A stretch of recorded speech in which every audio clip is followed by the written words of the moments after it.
Salut tout le monde, c'est Neveresque, nouveau setup, nouvel angle de caméra et surtout, pour l'occasion, le look de Keanu Reeves, puisqu'on va parler du spin-off de John Wick, Ballerina.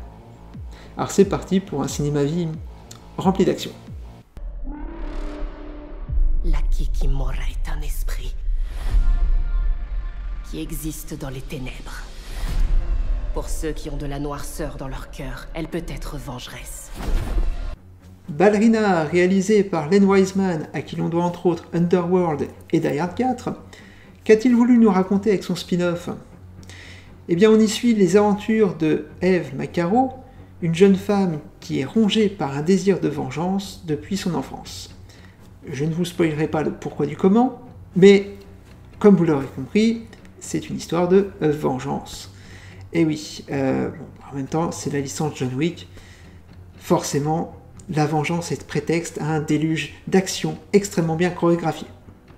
Alors, si sur le papier, l'idée de vouloir intercaler ce film entre John Wick 3 et 4 était plutôt bonne, l'exécution est malheureusement maladroite. En cause, et là je vais peut-être un petit peu spoiler, mais tant pis, la présence de Keanu Reeves. Malheureusement, on aime bien voir Keanu Reeves en action, Baba Yaga, c'est cool, mais, comme il s'intercale entre John Wick 3 et 4, eh bien ceux qui ont vu les films comprendront qu'il y a un petit souci, à mon avis, de chronologie.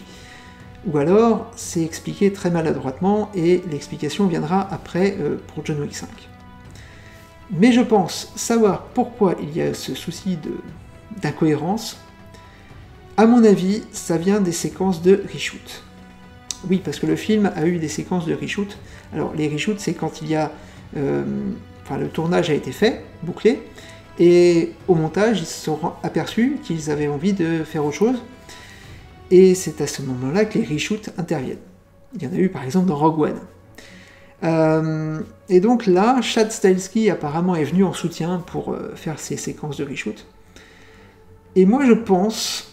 sincèrement, que au moment des reshoots, ils ne sont pas pensés à ce petit détail d'incohérence, qui sera peut-être expliqué après, je ne sais pas. Mais ouais, effectivement, ça pose question du pourquoi, du comment, ça interpelle. Bon, après, voilà, vous êtes prévenus, il y a peut-être un petit souci de chronologie des événements. Mais pour les innocents, elle peut être protectrice. À toi de choisir. Alors, comme je le disais, la vengeance est prétexte à des scènes d'action extrêmement bien chorégraphiées, et là, on est servi. On est servi, les chorégraphies des combats sont très très bien maîtrisées. Encore une fois, on se retrouve vraiment dans le style de John Wick le plus pur. La mise en scène, par contre, est un peu en retrait. Par rapport à John Wick 3 et 4, je trouve qu'on a régressé un petit peu. J'ai l'impression qu'on est plutôt dans le niveau John Wick 1 et 2, en termes de mise en scène. C'est un petit peu dommage. Il y avait vraiment quelque chose à retravailler, peut-être également dans la photographie. Je pense que la photographie n'est pas aussi belle que dans John Wick 3 et 4, et c'est vrai que ça jure un petit peu. Bon, cela dit, c'est pas très grave, mais c'est à noter. Une chambre?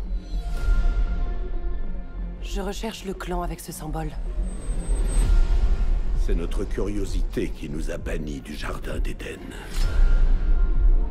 Êtes-vous prête à être bannie une nouvelle fois, Eve? En ce qui concerne le casting, Ana de Armas assure. Elle porte le film sur ses épaules, et elle prouve vraiment que ça peut être une héroïne de film d'action. Alors, on l'avait vu déjà à l'œuvre dans le dernier Bond, Mourir peut attendre. On avait eu un aperçu, et... elle nous prouve vraiment qu'elle assure. Et là, vraiment, chapeau. Des scènes d'action extrêmement bien chorégraphiées, donc comme je disais, et on sent qu'elle est vraiment impliquée dans les cascades, on sent qu'elle est impliquée dans les chorégraphies. Vraiment, il y a vraiment un truc. Il y a vraiment un truc qui se passe, et Ana de Armas crève l'écran. Pour le reste du casting, on retrouve donc Norman Reedus qui ne change toujours pas de coupe de cheveux, hein, c'est toujours le même look depuis Walking Dead, donc c'est toujours Daryl. Bon, c'est toujours agréable de le voir, hein, mais bon, de temps à autre, un petit changement de look, ça ferait pas de mal. Bon, sinon, on retrouve également, et là plus étonnant, Gabriel Byrne. Alors, je ne sais pas si ça se prononce Byrne ou Byrne. Bon, qu'importe. Gabriel Byrne, que je n'ai pas souvenir d'avoir vu depuis Usual Suspect et la fin des temps. On le retrouve en antagoniste et ça fait plaisir de le revoir. Faut vraiment le dire ce qui est. On aime bien Gabriel Byrne ici. Également, et alors là pour le coup, très étonnant, on l'a crédité au générique, mais on ne la verra pas dans cette version-là, mais plutôt dans la version longue, donc en Blu-ray, 4K, tout ce que vous voulez. Anne Parrillo. Et oui, parce que Len Wiseman, dans une interview, a dit être très fan de Anne Parrillo et donc de Nikita. Et ça se voit d'ailleurs dans le film, dans une certaine séquence d'entraînement. Je n'en dis pas plus, mais je pense que ceux qui ont vu Nikita comprendront parfaitement de quoi il est question. Donc effectivement, Anne Parrillo qui ferait donc une apparition dans la version longue. Je suis curieux de voir ça. Donc un casting plutôt exemplaire, plutôt intéressant, et complété par Lance Reddick, qui nous fait grâce de sa dernière apparition à l'écran, puisque malheureusement il est décédé depuis. Le Baba Yaga. Laissez le loup à sa proie. Alors en conclusion, que retenir de ce Ballerina? Eh bien pour ma part, je l'ai trouvé honorable et honnête. Pourquoi? Tout simplement parce qu'il délivre ce qu'il a promis. Parce qu'il remplit son contrat. Qu'est-ce qu'il nous a promis? Un film d'action, avec une héroïne badass, dans l'univers de John Wick. Eh bien, mission accomplie. Mission accomplie à ce niveau-là, rien à dire. On a des scènes d'action extrêmement bien chorégraphiées. On a une héroïne badass, Ana de Armas, qui incarne extrêmement bien son rôle.